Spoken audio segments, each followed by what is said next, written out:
In today's video, I'm going to teach you how to add manager or admin to Slack channel.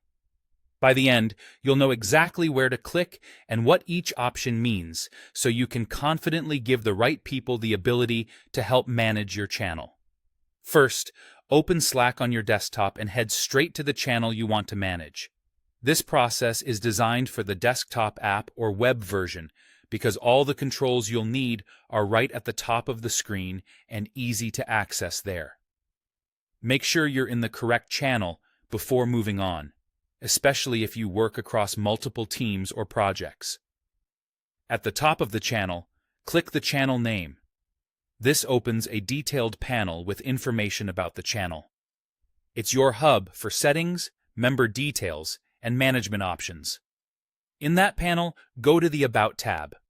The About tab summarizes what the channel is for, who's in it, and most importantly for us, who manages it.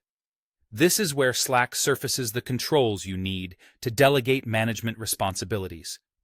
Look for the section labeled Managed By, then click Edit. If you don't see the option to edit, it usually means you don't have the necessary permissions. In most workspaces, only channel creators, current channel managers, or workspace admins and owners can make these changes. If that's the case for you, you can ask someone with the right access to follow these steps on your behalf.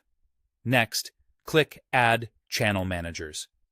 This is the official Slack role that gives selected members the ability to help run the channel. Channel managers can take care of tasks like updating the channel name, topic, and description, adjusting posting permissions, and managing membership or archiving when appropriate. This is especially useful for busy channels where multiple people need to keep things organized. Choose the member or members you want to give manager permissions to. Use the search field to find them quickly and double-check you're selecting the correct person, especially if your organization has people with similar names. Think about who needs these capabilities long-term: project leads, team coordinators, or people who regularly maintain channel settings are good candidates. When you're done selecting, click Save. Slack will apply the changes right away. The people you added will now appear under Managed By, and they'll immediately have access to the relevant management controls in that channel. That's it.